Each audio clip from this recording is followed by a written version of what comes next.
मी MCGM गुरु आपल्याकडे एक महत्त्वपूर्ण व्हिडिओ घेऊन आलो, ज्यामध्ये जे काही मुंबई महानगरपालिकेतर्फे जी काही ज्युनियर इंजिनियर आणि सब इंजिनियर पदाची जी काही व्हॅकन्सी निघालेली आहे त्यांच्यावर रिलेटेड जी काही त्यांची सॅलरी स्लिप आहे त्याच्यावर हा व्हिडिओ आहे. तर बघा, मुंबई महानगरपालिकेत जी काही सब इंजिनियर त्याची सॅलरी स्लिप कशा प्रकारे असते आणि त्यांना एकूण किती पगार मिळणार इन हँड, नेट सॅलरी किती त्यांच्या मिळणार याच्याबद्दल माहिती आपण बघूया. चला तर आपण सॅलरी स्लिपकडे जाऊया.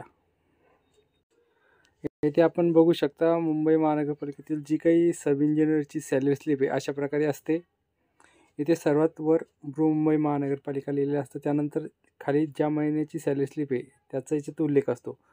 त्यानंतर कर्मचारी लागल्यानंतर त्याचा एम्प्लॉय ID म्हणजेच EC नंबर जनरेट होतो ते तिथे असतो. त्यानंतर तुमचे बँकेची डिटेल असते, पोझिशन असते, पॅन कार्ड नंबर, बँक कोणतं आहे त्याची माहिती असते. त्यानंतर बघा इकडे असते नाव, त्यानंतर डिझायनेशन म्हणजे पद तुमचं कोणतं आहे, सब इंजिनियर, ज्युनियर इंजिनियर ते असेल ते, आधार कार्ड नंबर असतो.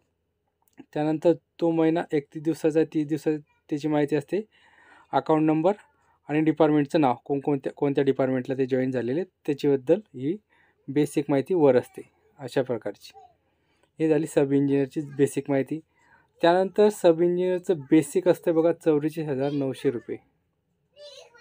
त्यानंतर DA म्हणजेच काय तर डिअरनेस अलाउन्स म्हणजेच महागाई भत्ता, तो आता सध्या तुमच्या बेसिक सॅलरीच्या किती आहे 53%.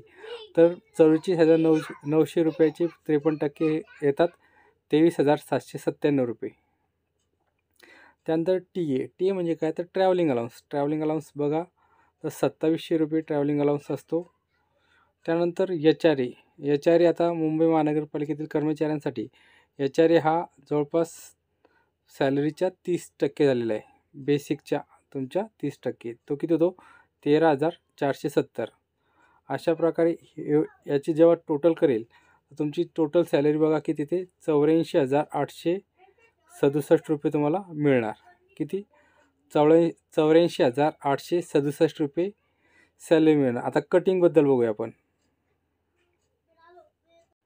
बघा कटिंग कशा प्रकारे असते, तर कटिंग ही तुमच्या सॅलरीच्या आणि DAच्या 10% कटत असते. तर 10% का, तर तुमच्या DC1मध्ये म्हणजेच डिफाईन कॉन्ट्रिब्युशन पेन्शन स्कीम म्हणजे जे काही नवीन कर्मचारी असतात त्यांना DC1 लागू होते. तर डिफाईन कॉन्ट्रिब्युशन पेन्शन स्कीम, त्यानंतर वेगवेगळ्या पेन्शन स्कीम येत आहेत, तर त्यावर आपण सविस्तर बोलूया. त्याचे किती कटणार 6,870 रुपये आणि प्रोफेशनल टॅक्स 200 रुपये. त्यानंतर तुम्ही BMC बँकेचे सभासद जेव्हा होता तेव्हा तुमचे 1,020 रुपये कटिंग होतात. ते तुम्हाला नंतर भेटतात जेव्हा तुम्ही BMC बँकेचे सभासद होसाल तेव्हा, ती वेगळी गोष्ट आहे. तर तुमची कटिंग अशा प्रकारे 7,070 रुपये होणार आहे. त्यानंतर तुमची total salary in hand salary किती असणार आहे बघा 77,797 रुपये. अशा प्रकारचे. आता महागाई भत्ता हा वर्षातून किती वेळेस वाढतो, तर ही एक महत्त्वाची माहिती बघा. महागाई भत्ता जो काही डिअरनेस अलाउन्स आहे तो वर्षातून 2 वेळेस वाढत असतो, एक जानेवारी आणि एक जुलैमध्ये. जसा महागाई वाढत असते त्यानुसार महागाई भत्तासुद्धा वाढत असतो आणि इन्क्रिमेंट ही वर्षातून एकदा मिळत असते. तर बऱ्यापैकी प्रत्येक कर्मचाऱ्याच्या वर्षामध्ये 10% सॅलरी वाढ होत असते.